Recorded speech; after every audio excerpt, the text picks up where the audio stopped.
Ang programang ito ay rated SPG. Striktong patnubay at gabay ng magulang ang kailangan. Maaaring may masiselang tema, lengguwahe, karahasan, sexual, horror o droga na hindi angkop sa mga bata.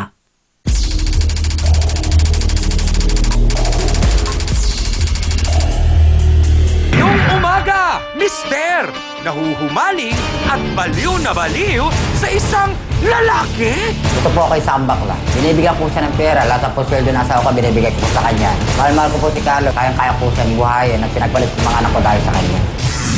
Wala akong trabaho. Kung anong gusto niya bigyan sa akin, bibigay ko yung gusto niya. Masakit po ang loob ko. Ba't po niya ako pinagpalit sa isang lalaki? Makingsing tigas kaya muli ng bato si Amado o tuluyan na siyang maging pusong mamon. Hoy, Amado! Isang bakla! Magpakatino ka! Galit na galit po siya. Okay lang po yun dahil hindi ko naman po siya mahal. Harapin natin yan at pag-usapan na sa nagsisang Barangay Hall on Air ng Bayan. Face to face! Sausawera, Sausawera! Let's get ready for Sausawa!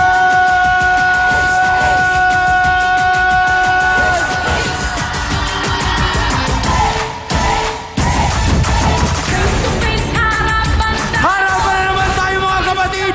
Sugod na! Buong bayan, mag-face to face na! Sa mula, sa puti!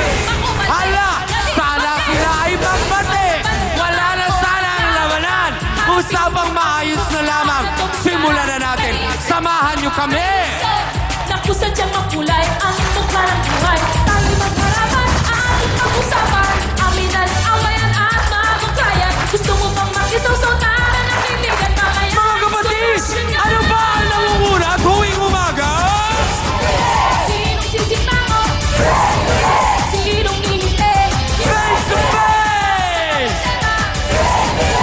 Huwag mong talikuran! Harapin mo! Face to face! Hey! At ngayon, heto na ang First Lady ng nag-iisang Barangay Hall on Air, ang pambansang kapitana, Chang Ami Perez! Kamusta mga kapatid? Good morning sa inyong lahat. Nako, eto na. Si Mrs. ay naghihinanakit dahil Mr. niyang noon ay maton. Aba ngayon, teka lang, parang nagiging pusong mamon. Ay, Han, seryoso at mabigat ang issue natin today. Sa palagay mo ba, handa na ikaw at ang mga sausawero? Naku, Chang, ready na kami! Ngayon pa nga lang, intrigang-intriga na kami dito. Hindi ba mga sausawera? Humanda na kayo sa pag-awat B1 at B2. Tutulungan pa rin siyempre pa na magdesisyon para sa ikabubuti ng kanilang buhay ang ating mga bisita. Nandyan po si Attorney Ben Acosta, Dr. Camille Garcia, Father Sunny Merida, ang ating pinakamamahal na trio tagapayo. So, Pilipinas, what are we waiting for? Let's make it a come on. Face to face na! Face to face na! Gulong-gulo at litong-lito na raw siya sa mga nangyayari dahil ang kanyang mister di umano ay nahuhumaling at baliw na baliw sa isa pang mister. Oh my. Narito po si Maria Malari. Pasok!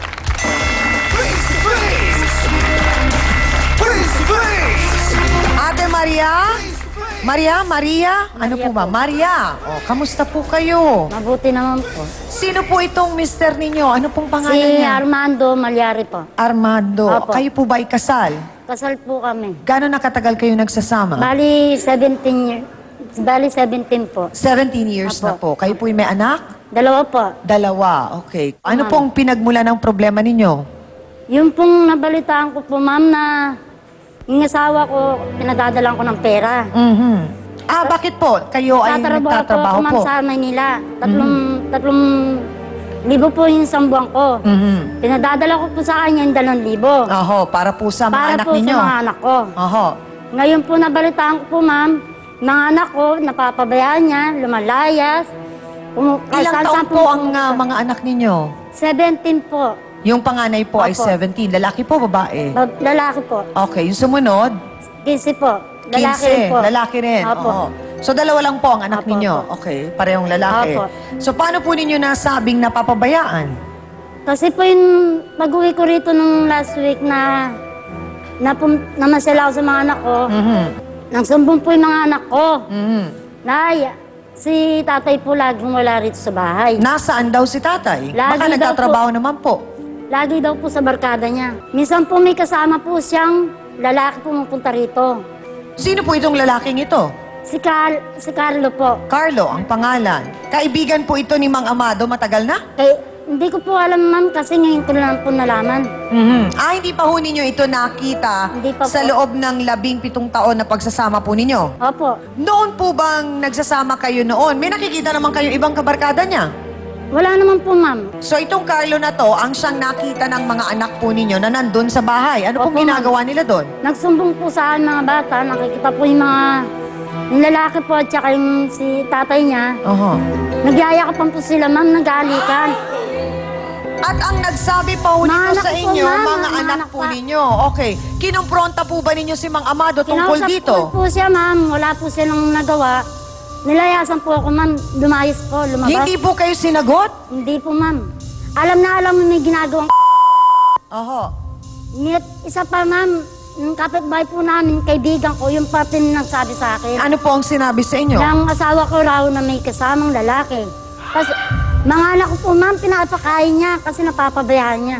So ang sinasabi po ng kapitbahay nyo, ultimo ang mga anak po ninyo, hindi na rin naaasikaso ni Mang Amado dahil doon sa lalaki? Opo, ma'am, ganun. Swak po, ma'am. Totoo Okay. po yun. Diretsahang tanong, Ate Maria, nung una po ninyong nakilala at sinagot at pinakasalan si Mang Amado, may nakita po ba kayong mga ganyang senyales? Wala naman po, ma'am. Okay. Lalaking-lalaki siya? Lalaking-lalaki Oo. siya. Pero umalis na po ako, man, nagtrabaho na ako. Nagawing babae na siya.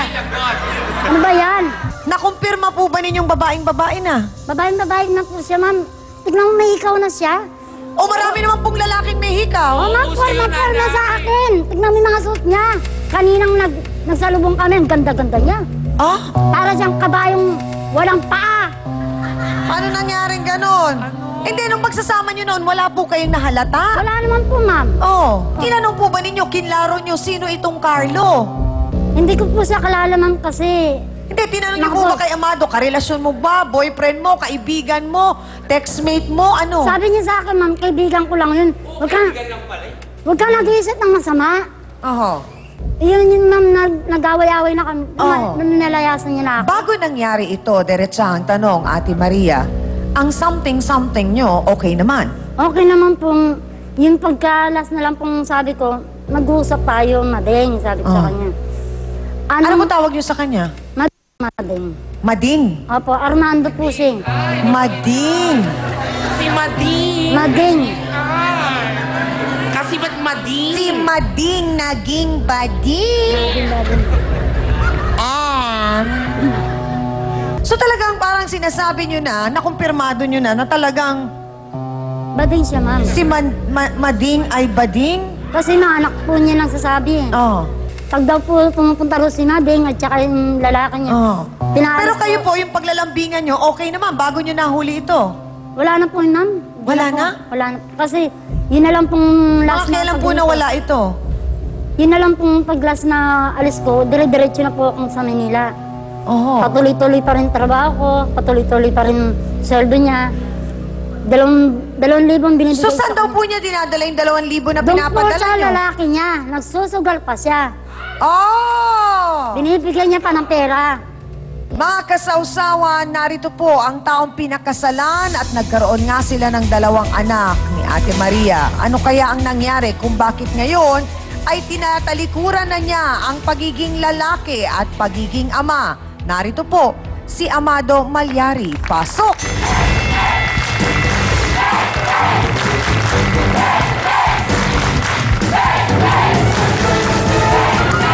Sandali lang!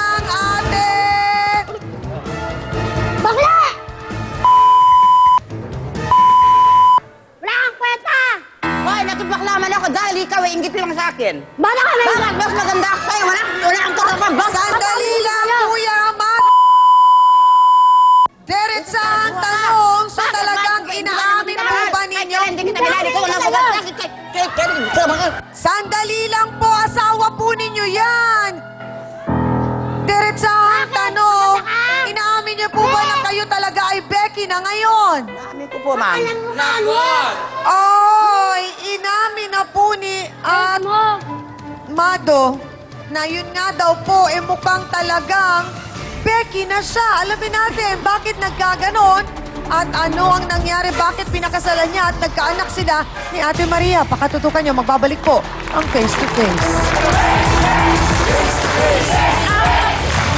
Makita ng mga anak po ninyo na nagkukulong daw kayo di umano sa kwarto nitong Carlo. Eh, payag naman po mga anak ko dahil kahit po ang ginagawa ko sa lalaki ko. Kahit naman. Paano tinatapos mo? Paano?